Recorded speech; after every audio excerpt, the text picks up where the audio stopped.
American reality competition show Survivor is based on the original international version of the television franchise and derives itself from Charlie Parsons' 1997 Swedish TV series Expedition Robinson.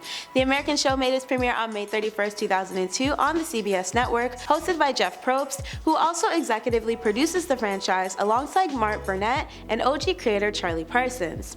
I'm your host Michaela, let's jump right in. What is your favorite season of Survivor? Let me know in the comments below. Taking our 10th spot is 2022 Survivor winner Marianne O'Ketch. The reveal of the 42nd champion this May resulted in Marianne becoming $1 million richer upon leaving Fiji.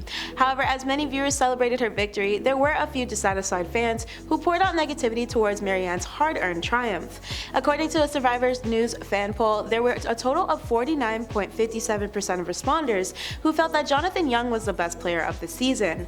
When the article first dropped, only 19.63% selected Marianne, and the remaining percentages went to Omar Zahir at 13.39% and Lindsay Dola-Switch at 10.92%. The fresh TV promotional video has since been released, giving fans an awaited peek at what the newest season features. A bit earlier in the year, the Survivor 43 cast members list leaked online and revealed approximately 18 rumored competitors who were allegedly joining the season. It also depicted what tribes each selected candidate will reportedly be on. As for Marianne, the star dished during a May 2022 Entertainment Weekly interview about her condition following the days right after filming wrapped, saying, "When I came back from Survivor, I was an emotional wreck, crying every day, just sleeping on the floor, just a mess having that time to reintegrate into regular life, and then also to see what's next, like I finished this dream." If you think you'd be a great Survivor contestant, like today's video. Taking our 9th spot is Johnny Fairplay Dalton. Known better by the fans as the latter, John instantly gained the villain title on Survivor's 2003 Pearl Islands.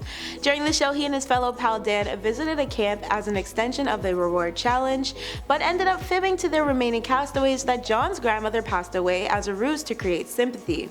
John later returned to Survivor in 2009 from Micronesia, but he was the earliest contender to be eliminated from that season. In 2020, the infamous reality villain was detained in Danville on charges of grand larceny alongside his mother Patsy Hall. Fans of the show alluded that this could have been a family-induced crime, however, that's solely mere speculation of course. Taking our 8th spot is Boston Rob Mariano. Similar to John, Rob was mainly referred to as Boston Rob and was the franchise's initial 4-time contestant. Rob ended up winning in the latter season that year. Rob was quite popular due to his brilliant leadership and charismatic gameplay. While he was on All Stars, he made an alliance with Amber Birch, who ended up taking victory for the season and later marrying Rob.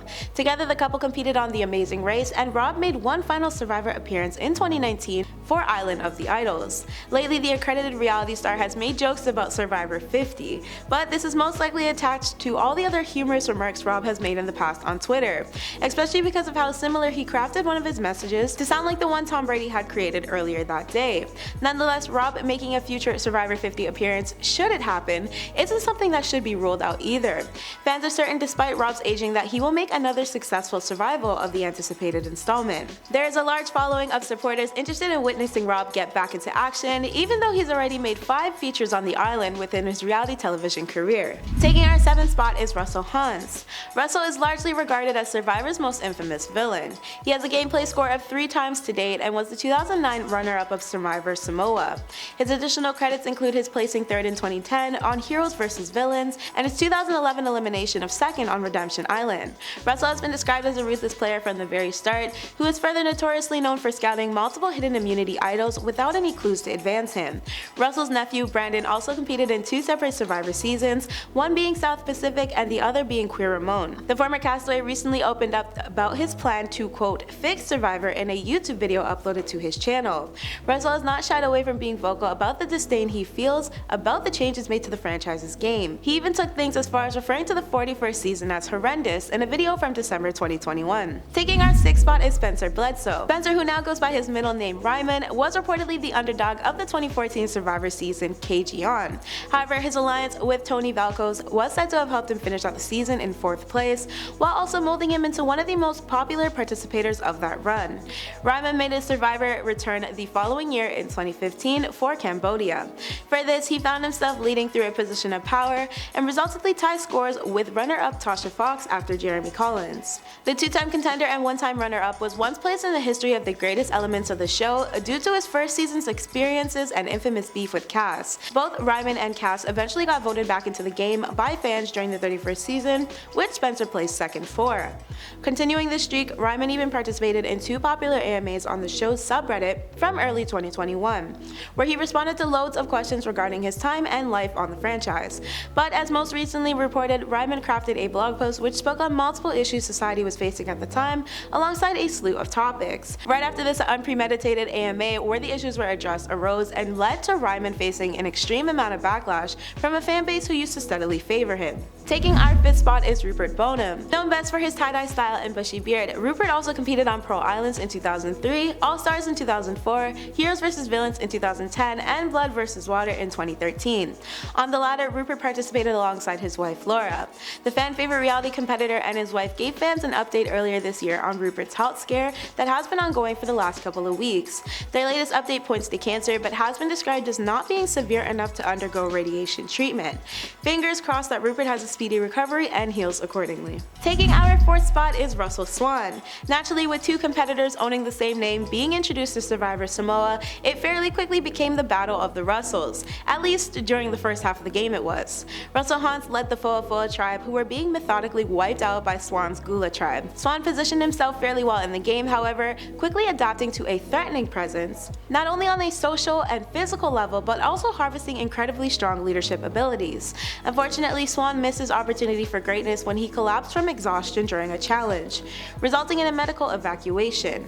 Outside of Survivor, Russell is best known for Entertainment Tonight and The 16th Minute. He is no longer an active presence in Hollywood since starring in the Survival series. Taking our 3rd spot is Joe Angley. Loads of viewers fell head over heels for Joe and his attractive personality and physicality during the time when he consecutively played on the 2015 seasons of Survivor's World Apart and Cambodia. When he was considered to be a challenging threat to his fellow opponents though, he was eliminated from Cambodia and finished in 8th place. In 2019, Joe returned to Survivor for Edge of Extinction. The following November, he and another former Survivor contestant, Sierra Dawn, disclosed the expectance of their first baby only a year after their winter-wedding marriage. The reveal took place on a Thanksgiving evening at the time, with Sierra captioning a lovable image of her and Joe, "The turkey ain't the only thing in the oven this year. It's sparkling apple cider from here on out. #grateful, #cheers." Taking our 2nd spot is Bobby John Drinkhardt. Survivor Paula has been very frequently considered to be one of the series' best seasons due to the strong cast it revolved around and one of the most favorite pre-merges within the show's history. In an unparalleled portion of the game, the completely cursed Oolong tribe, minus Stephanie LaGrossa, was eliminated prior to the merge by Koro, resulting in the term Oolonging. Bobby took on a rather positive playing role here, being both physically dominant and socially agreeable. Despite this, Bobby eventually lost a fire-making challenge to Stephanie as the 2 final members of the Oolong. However, many have detailed that had Bobby been in any other tribe, he would have likely made it past the merge. As a matter of fact, the iconic player made his return to Guatemala and became the first jury member. In a 2020 Entertainment Weekly Q questionnaire, Bobby gave life updates, including his doorman work at a hotel he was noted to be under since he was on Survivor in 2015 and has been at since he was 18. Still, he alluded to the unprecedented times that year being the reason why his hotel had been closed, but was slowly opening their doors. Taking our 1st spot is Darnell Hamilton. Much like Russell, Darnell has stayed off the limelight since his time on Survivor. And aside from the fact that he was the first body eliminated from Kua Rong, Darnell remained a very memorable part as a player. Being in addition to the Braun tribe, Darnell assisted in the creation of the camp's shelter and once famously peed in the ocean, which caused great joy in his other tribe mates and the audiences watching from home. Darnell was rapidly shaping up to set his place as one of the most entertaining and comedic players of the season, but an accident during the earliest immunity challenge promptly sent him home. If this occurrence didn't happen, many have stated that Darnell could have been another participant who would have made it quite far due to the potential of his already strong social game. That's been today's WATN. Thanks for watching, friends.